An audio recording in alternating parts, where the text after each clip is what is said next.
San Francisco എയർപോർട്ടിൽ ഇറങ്ങിയതിന് ശേഷം ആദ്യം തന്നെ ഞങ്ങൾ ഇമിഗ്രേഷൻ കൗണ്ടറിലോട്ടാണ് പോയത്. അവിടെ ചെന്നപ്പോൾ എൻ്റെ കണ്ണ് തള്ളിപ്പോയി. എത്ര വലിയ ക്യൂ ആയിരുന്നെന്നോ. ഉച്ച സമയം ആയിരുന്നോണ്ടാണോ എന്നറിയില്ല, ആകെ 2 കൗണ്ടറായിരുന്നു ഉണ്ടായിരുന്നത്. പിന്നെ ഞങ്ങളുടെ കൂടെ പിള്ളേരുണ്ടായിരുന്നത് കൊണ്ട് അവർ ഞങ്ങളെ വേറൊരു കൗണ്ടറിലോട്ട് വിട്ടു. പാപി ചെല്ലുന്നിടം പാതാളം എന്ന് കേട്ടിട്ടില്ലേ, അതായിരുന്നു അവിടുത്തെ അവസ്ഥ.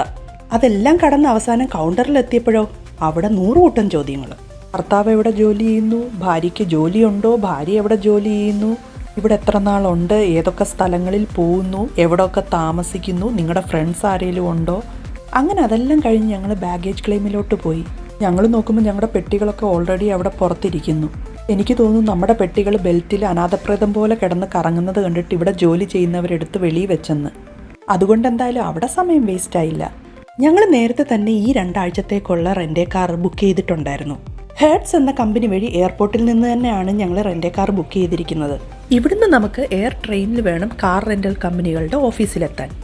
അങ്ങനെ ഞങ്ങൾ ലിഫ്റ്റൊക്കെ കയറി കറങ്ങി തിരിഞ്ഞ് അവസാനം എയർ ട്രെയിൻ വരുന്ന സ്ഥലത്തെത്തി. ഒരുപാട് നേരം ഒന്നും വെയിറ്റ് ചെയ്യാതെ തന്നെ എയർ ട്രെയിൻ എത്തി. ഞങ്ങൾക്കാണെങ്കിൽ എങ്ങനെയെങ്കിലും കാറും എടുത്തങ്ങ് ഹോട്ടലിൽ എത്തിയാൽ മതിയെന്നായി. വർഷത്തിലൊരിക്കലും നാട്ടിലോട്ടുള്ള ട്രാവൽ തന്നെ ഓർത്താൽ നമുക്ക് ക്ഷീണം പിടിക്കും. അത് പിന്നെ നമ്മുടെ അപ്പനെയും അമ്മയും സഹോദരങ്ങളെയും എല്ലാം കാണാമല്ലോ എന്ന് ഓർത്ത് കഴിഞ്ഞാൽ ആ ക്ഷീണമൊക്കെ പമ്പ കിടക്കും. 11-12 മണിക്കൂർ ഒറ്റ ഇരിപ്പിലുള്ള ഈ യാത്ര വല്ലാത്ത കടുപ്പം തന്നെയാണ്. അങ്ങനെ ഞങ്ങൾ കാർ റെൻ്റൽസിൻ്റെ സ്റ്റോപ്പിൽ ഇറങ്ങി. ഇവിടെ ഇറങ്ങി പിന്നെ എല്ലായിടത്തും ക്യൂ തന്നെ. ഇച്ചിരി നേരം ക്യൂ നിന്ന് കഴിഞ്ഞപ്പോഴാണ് അവിടെ എഴുതി വെച്ചിരിക്കുന്നത് കണ്ടത് ഗോൾഡ് മെമ്പേഴ്സിന് ക്യൂ നിൽക്കേണ്ട ആവശ്യമില്ലാന്ന്. നമ്മളാണെങ്കിൽ ഗോൾഡ് മെമ്പർഷിപ്പ് എടുത്തിട്ടുമുണ്ട്. അങ്ങനെ ഞങ്ങൾ വലിയ സന്തോഷത്തോടെ ഗോൾഡ് ബൂത്തിലോട്ട് പോയി.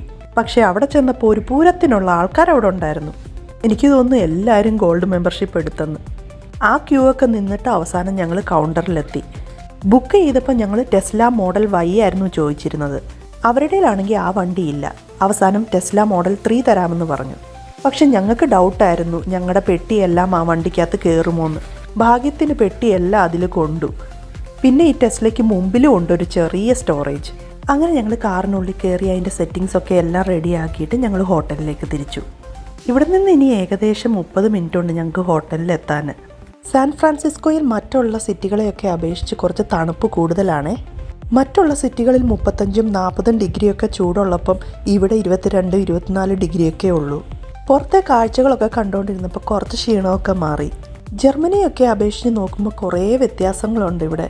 ഇവിടെ കുറേ 5 വരിപ്പാതയും 7 വരിപ്പാതയും ഒക്കെ ഉണ്ട്.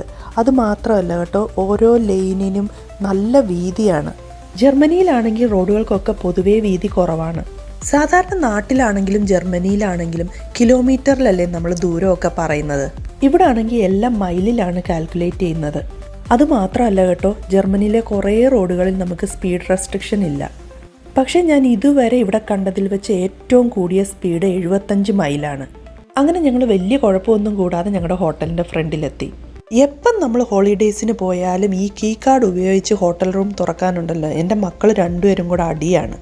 പിന്നെ അടുത്ത തവണ നിനക്ക് തരാമെന്ന് പറഞ്ഞ് ഒരാളെ സമാധാനിപ്പിക്കും.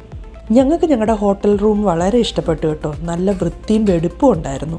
ബെഡ് കണ്ടപ്പോൾ തന്നെ ഞങ്ങൾക്ക് എല്ലാവർക്കും ഭയങ്കര ക്ഷീണമായി. ഇപ്പം തന്നെ സമയം വൈകുന്നേരം ഏതാണ്ട് 5 മണിയായി. ജർമ്മനിയെ അപേക്ഷിച്ച് 9 മണിക്കൂർ പുറകോട്ടാണ് ഇവിടെ. അവിടെ ആണെങ്കിൽ ഇപ്പോൾ കൂർക്കം വലിച്ച് ഉറങ്ങേണ്ട സമയമാണ്. എന്നാൽ ശരി, ഇനി ഞങ്ങൾ കുറച്ചു നേരം കിടന്ന് ഉറങ്ങട്ടെ. എൻ്റെ വീഡിയോ ഇഷ്ടപ്പെട്ടാൽ ലൈക്ക് ചെയ്യാൻ ആരും മറക്കരുതേ. അതുപോലെ ചാനൽ ഇതുവരെ സബ്സ്ക്രൈബ് ചെയ്തിട്ടില്ലെങ്കിൽ അതും കൂടെ ചെയ്തേക്കണേ.